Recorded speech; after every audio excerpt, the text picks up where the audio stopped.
Hello and welcome to our December Christmas A DIY Network Global event. I have donned the Christmas suit. I did threaten I would do it, and here I am. So this is the 8th of December. It's our last webinar of the year. Thank you so much for joining us all year, and it's really a fantastic one to finish. Before I introduce today's guest, I want to do a little bit of content myself on why today's speech is so important for our modern consumers. So we have been looking at consumerism for the last 5 and 10 years. We've had various technological shifts. And one thing for me that's really, really obvious is consumer centricity and how important it is to put our consumer at the center of our process and our customer journey. And here's a little metaphor for you. This is a map. Do you remember these things? We all use these to move around the world. And the old technology of this map, this is a map of London. And so to use this technology, you had to know a few pieces of information. So firstly, you had to know where you are. So this doesn't work unless you actually know where you are in London. So let's say you're in a hotel here in Soho, and that's where you are. And let's say you want to go to Covent Garden, then you need to know where Covent Garden is. You don't, the concept of just where it is isn't enough. You need to know geographically where it is. So you have your start point, you have your end point, and at that point, you can navigate your way through the world. And that's the way we grew up as consumers. If you're, let's say, a baby boomer, if you're a Gen Xer, you grew up in a big, big world. You understood that the world was a big place and that you went through the world. You were a small part of a big, big world. Today, let's introduce you to the blue dot consumer, because the blue dot consumer is the world. And that's the fundamental difference. Today, and we all are included in this, by the way, no matter what consumer generation you are today, you are at the center of your own journey.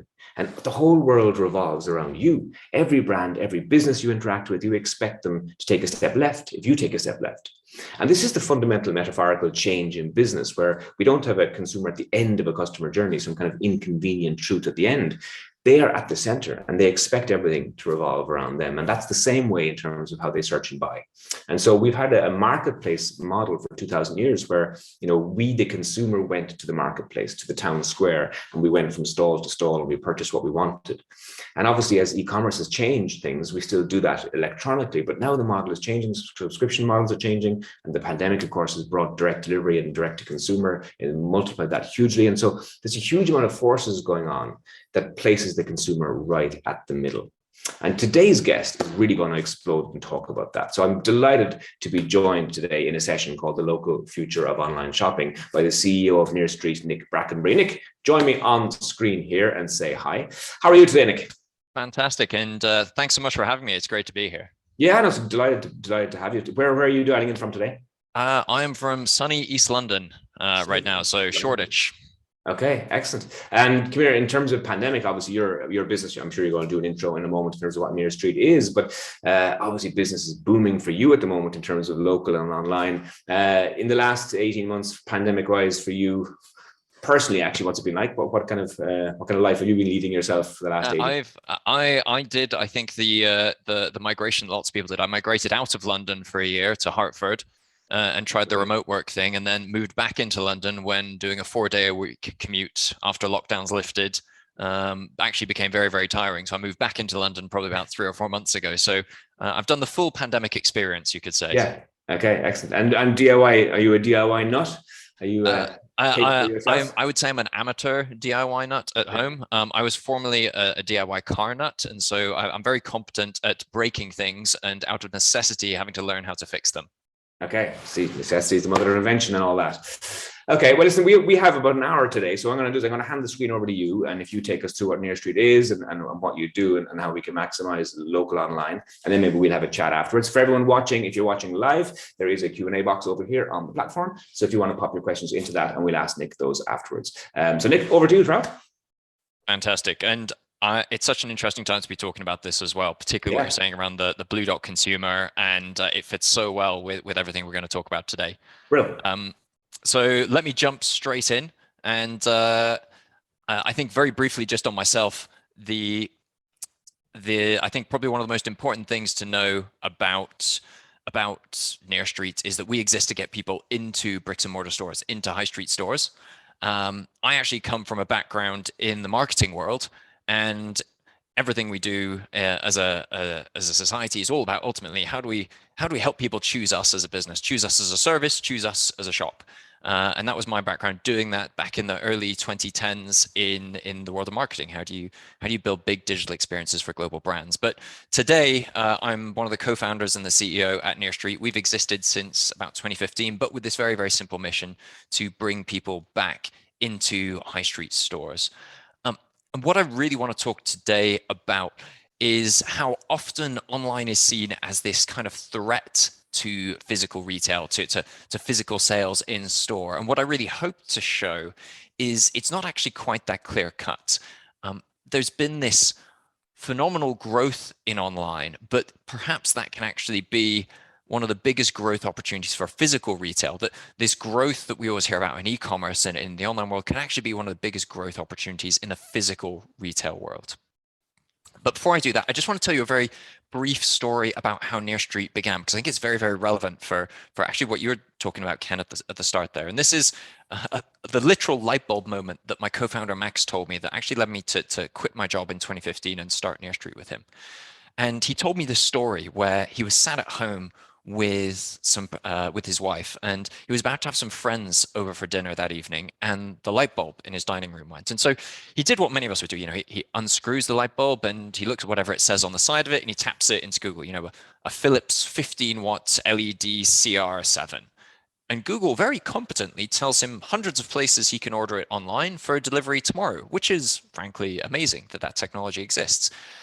But he lives in North London, and there's absolutely nothing saying where you could get it nearby. And so North London isn't shy of any shops. So he wanders out down his local high streets, and he goes into 4 or 5 different stores, convenience stores, hardware stores, and they were all incredibly helpful, but they didn't have the particular light bulb that he was looking for. And so instead, he carried on, and he eventually found it in a store at the end of his road.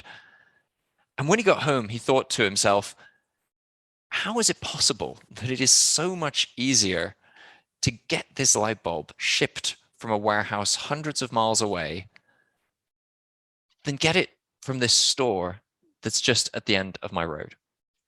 And this was the founding idea of NearSt. How is it so much easier to get things shipped from warehouses hundreds of miles away than from just a warehouse at the end of your road? Now, today, people are going online to find products offline in physical stores more than ever before. If you actually look at how often people are searching for things like near me in Google, it's tripled since 2017. So this is a graph showing how many times the words near me were searched in Google since the early 2000s. And what's absolutely crazy is that this has grown at an astronomical rate, and it's almost no one knows about this, but it's kind of intuitive if you think about it. How often have you pulled out your phone and tried to find something in the physical world, whether it's opening hours or an address or telephone numbers? And people are expecting these little supercomputers in their pockets to understand everything about the physical world around them now. And this is translating into this massive growth. Now, what's really interesting here as well is in this, there's only a small dip during the pandemic. It's actually accelerated the growth out the other side of the first lockdown at the beginning of 2020. So people are going online more and more than ever before to find things offline in physical stores. And there's a few other really interesting stats that Google actually released themselves. Last year in 2020, searches for who has blank in stock grew by a phenomenal 8,000%. This is crazy when you think about it, an 8,000% growth in people looking for things in physical stores. And there was actually a report out from Forrester just a few weeks ago where Emily Pfeiffer, who's their senior commerce analyst, said that the vast majority of people that they interviewed for part of this study actually prefer to check local inventory data online before going to a store to complete a purchase. So there's this whole idea of growth in people trying to find things in physical stores at the same time as this kind of safety that the pandemic has bred into us, where we want to be certain before we go to a physical location that it's actually got the thing that we need. Now, the really big problem at the minute is that our data tells us that something like 99% of in-store inventory is actually invisible online today. So when you make these searches, when you search for that light bulb, Google doesn't know it exists in a physical store near you. It knows very well it's in a bunch of warehouses, but it doesn't know it's in the physical stores around you. Now, what sometimes you see is this. If we just search for something here, 32 by 150 timber, what you see here is a bunch of online shopping results. Now, down the end here, there's this little collect today thing that B&Q's doing, and this is a good step forward and a good initiative. But if I actually click on that, I end up on the B&Q product page. I then enter my postcode, and it turns out that when it says it's available nearby, what it actually means is that's a 2-hour round trip away to get that. So it wasn't actually in stock nearby. It was in stock somewhere, kind of a 2+ hour drive for me to get there and back. So this is what I mean when I say in-store inventory is invisible to the internet, whether that's Google, whether that's Facebook, whether that's Twitter. The internet doesn't know it exists. Perhaps a few online websites have live stock check facilities, but the internet as a whole doesn't understand this data and doesn't know that it exists. So we asked ourselves the question, like, what would it actually mean if finding products locally was genuinely as easy as finding something like opening hours, which you can just ask something like Alexa for today, Alexa, what time does Boots shut? And it'll tell you what time does Homebase shut, and it knows you mean the one down the road, and it knows it's 9 p.m. What if it was just as simple to figure out who stocks the products you want? Now, this is where it is actually possible, but it's one of these things that most businesses still don't actually know about. So Google has this thing called Google Local Products, and it encompasses a whole host of different services that are really, really powerful. What Google Products basically means is Google can now actually accept live inventory data across a whole host of places such as maps, shopping, images, and a Google business profile. And it even is starting to put it into things like voice assistants as well. And so what this means is, as retailers, we need to be thinking, how do we make sure our products are visible in the places that our customers are spending time and looking for them? And I'm just going to go into this in a little bit more as to what this actually means and what these things look like, because this is very new technology and most people still haven't seen this in most places. So Google has this thing called the Google Business Profile, which you've probably come across before. It's the thing that you see when you look up a business, and that normally shows ratings, telephone numbers, some nice images of the store, probably some other contact details, and so on.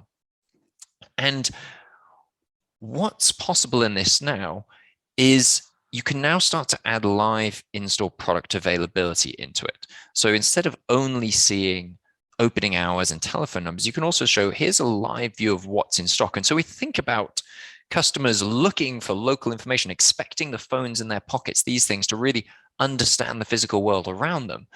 Being able to actively show, here's what's in stock nearby, is really, really important and really helps customers to understand what's actually in the business. And it's also possible without product data. There are services like NearSt now that will also integrate this data and feed it into Google and actually source the product information as well. So the images, the titles, descriptions, all of that good stuff too. And so surfacing this when customers are really trying to find not just business information, but context around them is really important. Now, what's really interesting about this as well, this product actually came out from Google a couple of years ago now, but they've been using this data, this understanding of what's in physical stores, to actually show it in a whole host of other places as well. So if you start to feed live in-store product data into Google, they'll also start to show it now organically, so without any media spend, across a whole bunch of other places in Google. So they'll start to show it in things like maps, in images, in shopping, in voice assistants. And the last one's really interesting because this is predominantly in the US now, but I think they're starting to roll out in the UK imminently, where you can actually ask your smart speaker at home who stocks something, and it will tell you the closest retailer that has that in stock right now. But if we're thinking about this idea that Ken brought up earlier, the blue dot consumer, it's fascinating because suddenly you don't have to understand, where can I think of in the physical world around me, where can I think of retailers that might stock this product? Who can I go and which website do I check and which telephone number do I call to find out who might stock this thing that I want? And instead flipping that around and saying, well, just let shoppers search for things that they're interested in, and then let Google surface it and say, actually, we know this thing that you're interested in is available in these places nearby. And whether you're browsing for images or just looking for information in maps or just doing a normal search, surfacing that can be incredibly powerful for shoppers. And what Google's also doing in this space, and of course you'd expect this because they're ultimately an advertising company, is they're allowing businesses as well to run things called local inventory ads, which you may have seen. And what this does is it basically allows businesses to promote their products to nearby customers who might not even be looking locally. So for example, if a customer searches for a product you stock, it can just appear at the very top of Google and say, if you're looking for silicone adhesive, these are products that are probably relevant as far as Google's concerned, and here's how close by they are. And this is something that's an optional add-on, of course, that Google kind of allows you to turn on and off whenever you want. So if you want to spend £2 a day or 200 quid a day, it's something you just turn on and off.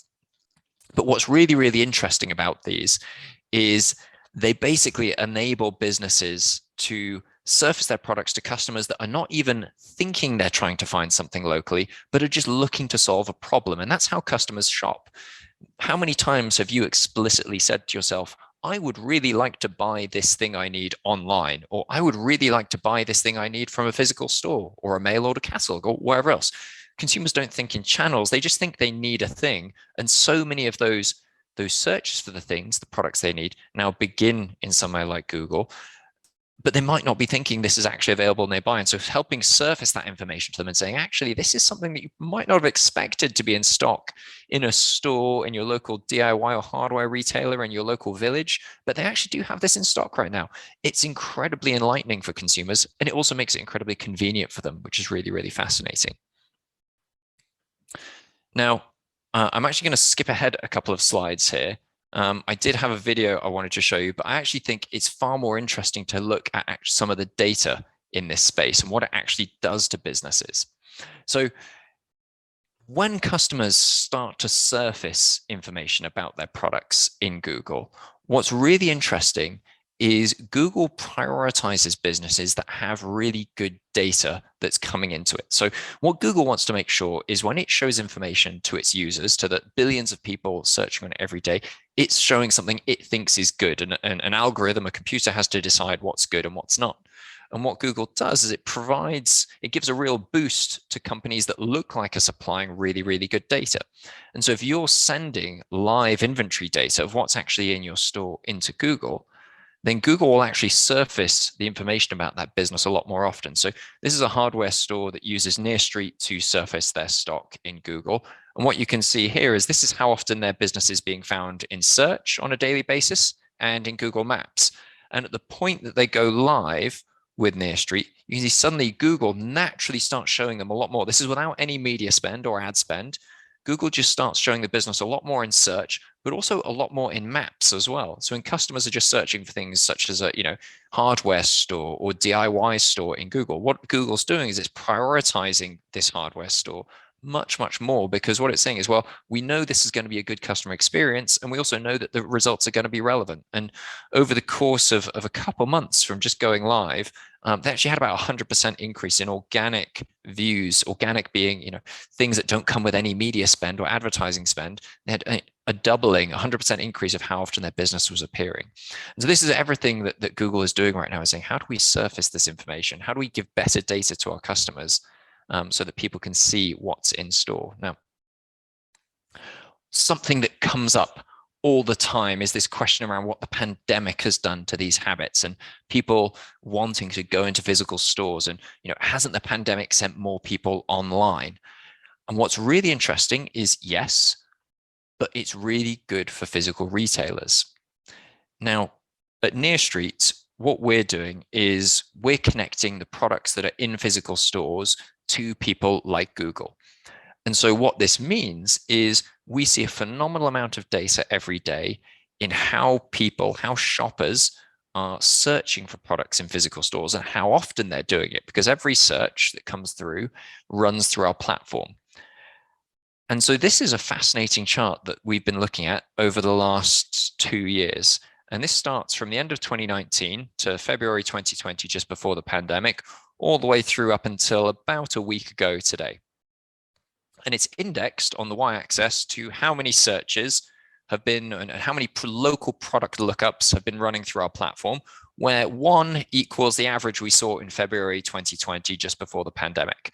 And what's fascinating is in the April 2020 lockdown, there was something like a 7x increase in people going online to Google to try and find products offline in their local stores. And then in the December 2020 lockdown, it was the same sort of thing, almost an 8x increase compared to pre-pandemic levels of people going online to find products offline in physical stores. So these are really big spikes and perhaps a bit counterintuitive given how much we all talked about e-commerce.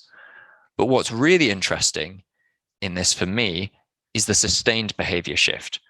Because what you can see is in the summer of last year, and then since the December 2020 lockdown, so basically all of 2021, we've now stabilized at a level that's around 4 times the number of daily local product searches that are taking place compared to what we were seeing just before the pandemic in February 2020.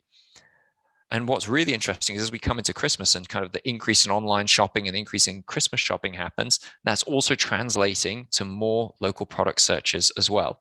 And so often people see charts of this staggering jump and growth in e-commerce that's happened during the pandemic and get very worried about what it means for physical retail. And that's not to downplay the disruption that the pandemic has caused in the world of physical retail. But what it also shows is there's a phenomenal opportunity here for customers who are trying to find things. And if they can find a convenient and very trusted and certain way of getting that product in a physical store, often getting it from a physical store can be so much more convenient than ordering it online for delivery. And that's not even to start talking about the number of times we've all had something delivered, missed it, and had to go on a 45-minute journey to our local delivery, Royal Mail delivery depot on an industrial estate to pick it up on a Saturday morning. So this can be genuinely more convenient for customers, and it's really exciting. And I think what this has led to, and this is the next really interesting part of what the pandemic has done to shopping habits, is it's changed how technology companies think about helping people shop. So before the pandemic, Google was the only place that you could really surface local inventory information. And that's a lot of the places that I just showed in the last few slides. So Google was the only player that was really thinking, how do we surface local inventory information? Because it was also a good competitive advantage against people like Amazon. You know, it's something Amazon can't really do is say, here's also where you can buy it in a shop nearby. So it's good for Google's business, but they were the only ones that really did it. What happened in the pandemic is people like social networks started saying, oh, people are buying lots of stuff online. We should enable them to do this, but we can probably also help people buy things offline in physical stores as well. And so in May last year, Facebook started doing something called Facebook Shops. And this is where Facebook basically allows you to create a Facebook shop on your existing business's Facebook page and show what's in stock directly on Facebook. And what's really interesting is particularly for small and medium retailers, how important a Facebook page is for interacting with your local community and your local customers. And so when Facebook launched this, it was a really interesting way to help lots and lots of small and medium retailers better serve their local audience in a place that the local audience was spending lots and lots of time. So if you look at what a Facebook shop actually is, it's something that you can create manually. If you do it through NearSt, we actually create it fully automatically for you and go on and source all the product data. And what you can then do is choose to basically customize the look and feel of this page if you want to really help show your local customers what you stock. So if you want to curate a collection of products and say, here's a collection of useful products that we think your audience might be interested in, you can do that. Alternatively, if you just want a list of products in different logical categories, Facebook lets you do that as well. But it's basically a shop front on Facebook on your existing page. And what's really exciting about it as well is it actually also allows you to tag posts and images with products on Facebook as well. So if you upload a product and you post it on your Facebook wall, you can now start to tag it because Facebook knows what the product is because you're uploading it to them. You can say, hey, this product is available here, and that can then go through to your Facebook store and link to your physical store and say, hey, this is actually a product we have in stock right now. And you can start to talk customers can start to talk to you as a business about it. And there's lots of other cool things you can do as well, such as tagging them in WhatsApp posts if you use WhatsApp for business or Messenger. But again, it's this idea of being there where the consumer is in a way that's convenient for them. So instead of a customer having to message you through Facebook and say, hey, do you stock this product? They can actually just have a look and then message you and say, I see you stock this. do you still have it right now? And you can come back and say, yes, we do, or no, we don't, but here's a similar one that we think is useful or even better for you. And it really allows businesses, retailers to offer that better level of service, which again is really exciting and something more convenient and better that many pure play online retailers can do as well. I should say, excuse the fact that these are all fashion mock-ups at the minute. This is still a relatively new product from Facebook. And so we don't yet have hardware specific mock-ups from them on this as well. But it's Facebook is a fascinating channel to really help engage this local audience. Now, the third and final thing I'm going to talk about here is insights, seeing what local customers want. So many of you will have probably already clocked this, already thinking about it. But of course, when you start to list your inventory locally in places like Google or places like Facebook, and local shoppers start to see it, that's great. More people see it. It makes it easier for them to come into the business. But it also generates a phenomenal amount of data. And so for those of you that are already active users of things like Google My Business, you're probably used to seeing some data like this, which is how many times did your products get seen in local search? How many times are you seen in Google Maps? How many times was your website clicked, your phone button clicked, your directions button clicked? These are all really great things that Google Maps tells you, and it's really valuable insights. What we can do now, though, is because these local shoppers are also seeing products, we can start to surface what people local to the store, people within a mile or two of the shop, are looking at and are interested in the products in a physical location. So we can start to see what are the products in your store right now that are actually popular with locals, and what are the words they're using right now that are causing these to come up. So in this one, this is actually taken from one of our convenience stores, but you can see a bunch of their products were being generated and shown by the search term, how do I unblock the sink? Such a mundane, simple term, but it was causing products to come up in this local store and saying, hey, your local store just down the road, here's a bunch of products that are probably useful for unblocking a sink. And so it's this fascinating view into what customers in your area are looking for and are interested in right now that was previously completely unavailable. And suddenly that empowers physical retailers with a store on the high street to have the same kind of insight and data on their customers that was previously just reserved for pure play online retailers. There's also a bunch of things that suddenly unlock when you do this around seeing what's popular, because of course, as NearSt, we see this from lots of retailers, and we can aggregate this data of what customers are searching for and what products are popular and say, actually, in your local area, here are popular products in similar retailers, and here's those that you stock, and here's some that are fast rising as well. And again, this is all information that if you're a pure play online retailer, this is probably not that new. It's like, yeah, okay, we're an e-commerce store. This is all data we track, but it's never really existed in the physical world before. And now suddenly, as retailers, we're able to see what are customers in my local area interested in, what's popular generally with other retailers in my local area, and how can I make better business decisions on what I stock, what I choose to put to the front of my store, so that shoppers coming in have the very best experience based on what they're interested in and excited about buying at the minute. So to wrap up, one of the things that I'm really proud of what we've built at NearSt is a product that hundreds of hardware retailers in the UK and some internationally as well, and a growing number internationally, trust to help surface this information. And what's really fascinating is just how much of a difference it's making, where we're having businesses who are saying, we have customers in the local area who didn't really know we existed, who are starting to come in, because it's now genuinely easier for them to get many of their kind of weekend home improvement project bits from us, rather than either a much bigger store further away that was less convenient or delivered to them online.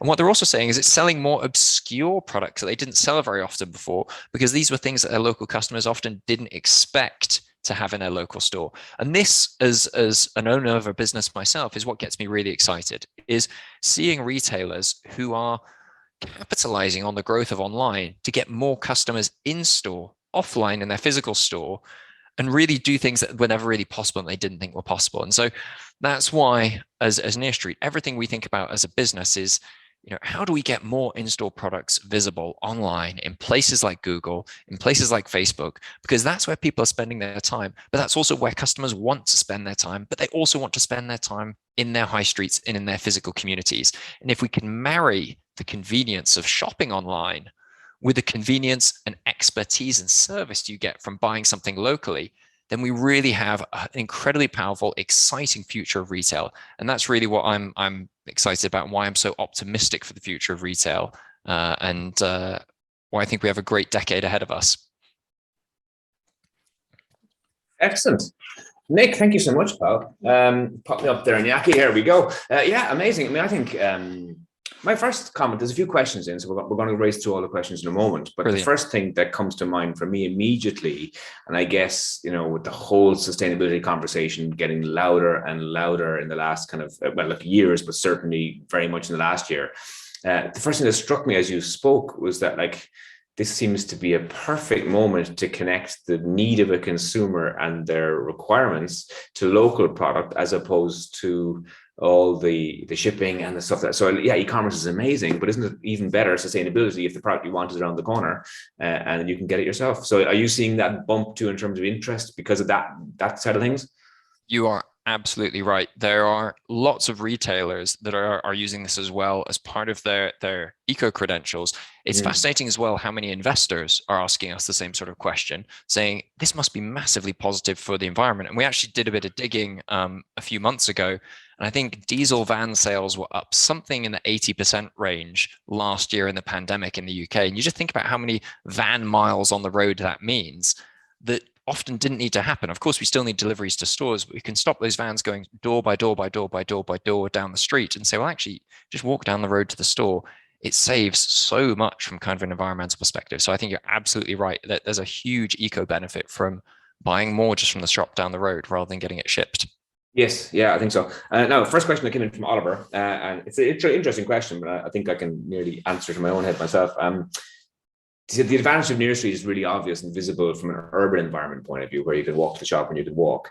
In terms of a rural spread, do you think the idea is as transferable in a rural community? It's a great question. So what we find is the definition of local really varies by the shops that work with us. So a shop in central London, local might be a mile from the store. Yeah. We have a shop on the Orkney Islands where local for them is the local island group, because people travel between the islands less often, but when they need to do something, they'll travel to the neighboring island, to the main town, and get a bunch of things in store there. So for them, their target radius is like 20 miles or something to encompass the whole group. And so we find rural stores, their catchment area of customers that it's relevant for is larger than in a city, but we always think about it as what's local to that business. What do they consider a local customer? And then let's define who sees products in store locally based on that. Yeah, I think that's very true. I mean, I used to live in a rural community. I live in the city now, and actually you do, as a consumer, change your perception of what local stands for, and that's the point.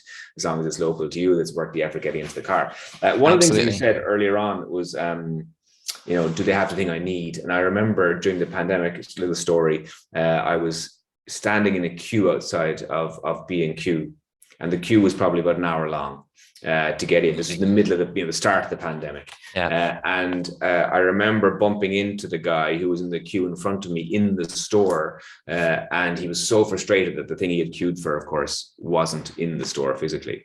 And that's just a really obvious example where I met the person, but that of course happens every day to people when they get in their cars. And so your point about what is convenience is very interesting.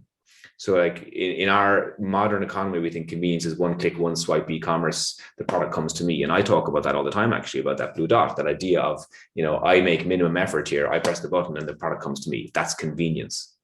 But actually what you've just talked about is probably the opposite, is convenience is getting the product as soon as you can. And sometimes e-commerce isn't the answer there. It's actually the physical store. Yeah, and it's really interesting as well, thinking about how as consumers, we think about a buying journey, because as human beings, we very much think about the here and now. We're not very good about thinking at the future. So when you do that one-click purchase, you're not thinking, I'm going to be out at work when this is delivered and it's assigned for delivery, which means I'm going to have to take some of my Saturday to go down the local delivery office and queue up outside there to get it delivered to my home. But we're not very good at that. And that sometimes punishes physical retailers, because the effort so far has been upfront when you shop locally. It's, I need this thing who can I think of that might stock it? Let's Google them, see who has a business close to my house. Now, if they have a website, let's go to their website, find the store lookup tool, enter my postcode, do a stock, like all the efforts front loaded, even if getting to that retailer and getting it and coming back might be the easy thing. So because the work comes up front for buying locally, and the work buying online can often come at the end of the journey, well, we live in the present as humans. And so often the local journey loses out. And that's really what we're trying to change, is say, well, how do you make that journey even easier up front, and saying it's 2 clicks and you know for sure it's in the shop down the road and there's zero doubt in your mind, 100% certainty it's there. And then it's just, 5-minute, 10-minute, 15-minute drive, doesn't matter, but it's certainty that you'll get it. And who knows, there's a chance you may even get some other things at the same time. And that's a very just a throwaway comment from you, but actually from a retail point of view is what retail is all about. It's the impulse, the incremental, and particularly in the DIY industry, very few, you go in for, a tradesman, I guess, or a do it for farmy guy or girl will go in and buy the things they need. But most consumers certainly will go in to buy 1 or 2 things and come out with the other 3 or 4 things. And that's where the extra profits are. And in e-commerce, we don't get those incrementals because generally you get what you want. Whereas in your situation, if you're driving traffic to a store to get the thing, chances are there's incrementals. There's a great question too from Samantha, who asks, a lot of your examples and discussion today has been UK based. Is NearSt, do you have the capabilities to be implemented internationally? Yes, indeed. So our focus the last few years has been growing our UK base. We are now available in pretty much all English-speaking international markets. So Ireland, North America, Canada, Australia, New Zealand, and I think a couple others as well. We do have a few stores live across Europe at the minute. It's just kind of a language constraint, making sure that we can service the business in English at the minute, as we don't have local language teams, but the technology does work in those markets as well. Okay. And any particular markets, I mean, obviously the UK is where you're based, but any markets accelerated that surprised you, that you kind of broke into faster, or that the concept just seemed to soak up faster? So it's going very, very quickly in North America at the minute. Okay. For me, I think the European market is really, really exciting because e-commerce penetration isn't quite as high there yet. It's kind of 5, sometimes 10% below what we have in the UK here, but it's going in the same direction. And so I think a lot of physical retailers right now, and I expect a lot of the people on this webinar have that experience right now, that more of their customers are trying to work out how they buy online and are going through a lot of the changes we've seen here. And so really forward-thinking retailers are already jumping on this and trying to work out, how do I do this as well? And that's been really interesting, is having these conversations with people like the people who are attending this kind of webinar. Yeah, excellent. Okay, I'm going to lean forward. This is where I give away the fact that I need glasses and read things on the screen. Question 4, Elisa asked, how do you respond to the idea and established theory that younger shoppers will be shopping more online and getting products delivered rather than visiting stores? So this idea that there's some kind of generational shift between behaviors. Do you have any profile of the kind of people that use the NearSt product, or that kind of in terms of your data? I love the question, because this really surprised me as well, because I made the same assumption myself. I'm 33, typical millennial in terms of like age bracket. And when someone asked us this question 4 or 5 months ago, I assumed it would skew quite heavily kind of millennial Gen Z. Yeah. And what was really interesting, the demographic data we were getting back was that it was more or less a 50-50 split between millennial Gen Z and then Gen X and above. And that for me was fascinating. And I think the pandemic has really helped drive some of those changes as kind of one factor of it. And I think the other factor is that Google is such a universal tool. There are things like, TikTok or Snapchat or things like that are all going to be launching commerce services in the next year or 2. And for sure, they skew younger. But a tool like Google is so pervasive and universal that it has such an even or relatively representative demographic split that is then reflected in our data. It surprised me though. It's in a very positive way. So yes, I'm not surprised overly so, in that from a social anthropology point of view, I think the pandemic has really accelerated that naturalization process that was happening anyway from a digital immigrant point of view. I think we do have, I remember my 78-year-old mother doing her online supermarket shopping for the first time during the pandemic, and it's a behavior she now keeps once a month. Yep. does both, very hybrid now. And so I think we've entered a space where, yeah, those generational differences of digital have really disappeared. I think, I mean, you made a quote there during the speech: consumers don't think in channels. It's a wonderful way of just summing the whole thing up. Consumers have a need of a product, and we tend to think in channels as the retailer. Absolutely. And we think, well, here's the store, here's the online piece, and they're very different things. In fact, we use online, offline, and there is no line. There's no line anymore, and so for consumers, they just want the product, and sometimes I think the local surprises them, and I think the pandemic has helped in that. People have realized how much there is locally around them. And I had this wonderful moment about a year ago with my daughter. She's 13 now, she was 12. She wanted to see at the end of a book series she was buying, and she had run out of she wanted the last book. And we went online, and it was going to be here in 4 or 5 days. And she thought, like, oh, I wanted to read it now. And only then did I think, oh, we could just go to the bookstore. Like, at that moment, you think you've forgotten that the local stores are there to support. I think the pandemic has maybe reminded us all that local is there. And so what you're offering here is the complete connection, the final piece, the jigsaw puzzle, really, I suppose, in a way of, the convenience of e-commerce, and is it there? And then the immediacy of picking it up. So yeah. And I think what's really interesting about this as well is there's very early in the company, we found this data point, and I can't remember it exactly, but it was something like 90+% of people like the idea of supporting their local retailers, supporting their local high streets, buying from them. And it was almost the inverse from buying from someone like Amazon. And yet the actual lived behavior was almost the opposite.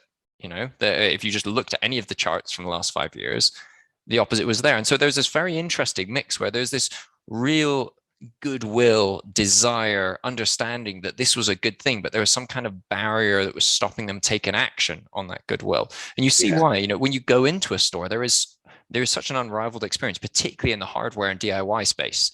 I don't know how many times I've been into a store with a vague idea of what I thought I needed. And thank God I went in, because it was completely the wrong thing.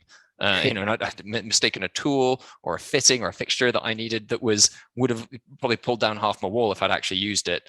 But you can actually talk to someone. However, making that first step is much harder at the minute. And so how do we think about removing that? There's actually a brilliant book by a chap called Richard Hammond, not of Top Gear, but a different Richard Hammond, called Friction and Reward. And he runs a brilliant analytics company called Uncrowd now. But this book, Friction and Reward, just talks about this very simple principle that as shoppers, anytime we're buying anything, there's some frictions to how we get the thing, and there's some rewards. And the frictions can be, it's a bit too expensive, it's going to take a long time to get here, I don't trust the website, the store isn't very clean. It doesn't matter whether it's online or offline. It's things that make it a bit harder for us to decide to buy it. And rewards. And you very subconsciously quickly just do a quick sum of how you can get this from different places, online, offline, mail order, however you want to get it.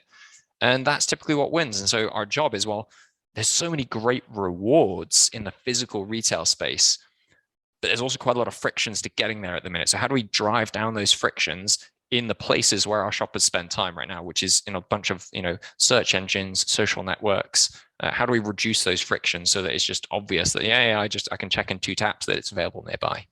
Yeah, and actually, we've had a lot of guests on the webinars about maximizing the algorithm on Amazon, maximizing the algorithm on Google, and you made a really interesting point. Obviously, the more data you pour into the funnel here in terms of the stock and the existence of products, the more Google enjoys that, and so that's relevant data, it's up to date data, and of course, you get the bump on maps and you get the bump on search without any paid media. So it makes complete sense from a consumer point. It's a win-win-win, isn't it? So I mean, the consumers get to know where the stock is, the retailer gets more exposure on social media. So really, it's kind of a no-brainer. Listen, for a retailer who's watching today, or for a brand who's watching today and thinks, okay, I like this idea, this is something that we need to get into, what's their next step with you guys? As NearSt, what we do, our job is basically very elaborate digital plumbing.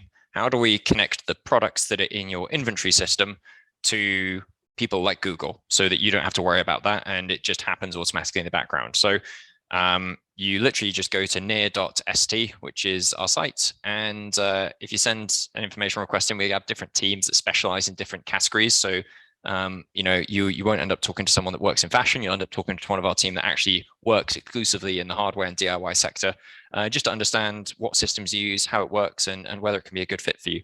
And they genuinely, the whole team here love it.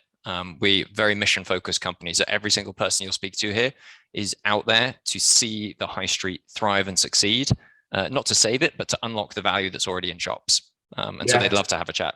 That's a great way of putting it, and a great way of ending it, to unlock that potential that's there. I think we talk about the death of the high street so much, but actually I think NearSt is a really good example of just that final piece of the jigsaw that unlocks all the potential. Nick, you have been a pleasure to have as a guest, and thank you so much for joining us. Really love the chats, and look forward to keeping in touch, and I'm sure we will. Thank you so much. It's been a real pleasure, and thanks for having me.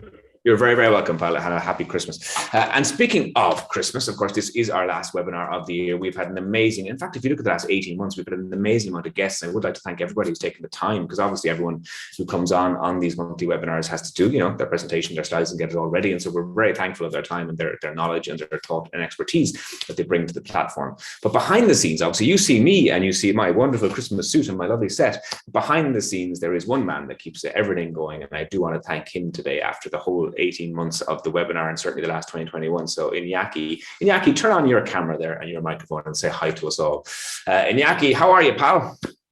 Thank you, Ken. I didn't have time to wear my Christmas suit as you, but nothing like surprising you. Where are you dialing in from today? Yeah, I'm from home in Germany. Everyone is working from home in Cologne, so okay. I'm here. You did a great job convincing me to turn on my camera. I usually never turn on my camera. Well, look, come on. I think everyone has been enjoying the content for the last year and a half. And honestly, I keep saying it, it's one of the best industry networks that you've built as we wait for the summit in June in Copenhagen from the 8th to 10th. Make sure that's in your diary, people. And so, it is great. And I get lots of messages on social media from people who are watching the webinar and who are watching it and enjoying the network. So, I just wanted to thank you personally for all the work that you do, because just say you're the man behind the scenes here. You're the Wizard of Oz, keeping all this going. But obviously you've got a team too, I guess, who are helping you. Yeah. I first of all, I want to thank also John Herbert, because all of this is possible thanks to him. He's the General Secretary of EDRAGIN, the European DIY Retail Association. So it's very important to thank him, because he's doing a great job. He's 80 years old and he still has a lot of energy to support all the retailers of our industry. I also want to thank Pete de Koning, our new managing director as well, for the Congress, and also he's the general manager of the Home Improvement Manufacturers Association. He's also a very important person because he brings together all the manufacturers. And I want to thank my team, Stefan Michel, who is also supporting me every day, Karina Kulichenko, and Oliver Ginestier. We are a small team, but I think that we all are very motivated to make this product better and to organize the next summit in Copenhagen next June 2022. Yeah, and I'm certainly looking forward to standing live on stage. Omicron can just go to hell. I'm going to be there live on stage on the 8th, 9th, and 10th. I really look forward to it. Yes, it was great to pop you up on camera. Thank you for saying hi, and thank you for all the work that you did. Okay, good. And for in terms of dates for your diary, if you're watching this and if you're watching it live or on demand, the 2nd of February, we're going to take a little break in January for the webinar. So on the 2nd of February, John Herbert is going to continue his CEO interviews, and he's going to interview Guy Cullo from Maxida, the Benelux retailer. And then on the 23rd of February, I am back with the first webinar of 2022. We're going to have a guest from Bol.com, which is the Netherlands kind of equivalent to Amazon. And we're going to talk about e-marketplaces, and we're going to be joined by Sasha Boyk for that. So listen, enjoy your Christmas break. Thank you so much for your attendance at all the webinars for 2021, and I look forward to continuing it in 2022 and until we meet in the Global DIY Summit in Copenhagen. Look after yourself, have a great Christmas, get your Christmas suit on, and I am now off to be a little Christmas elf. Until next year, see you then.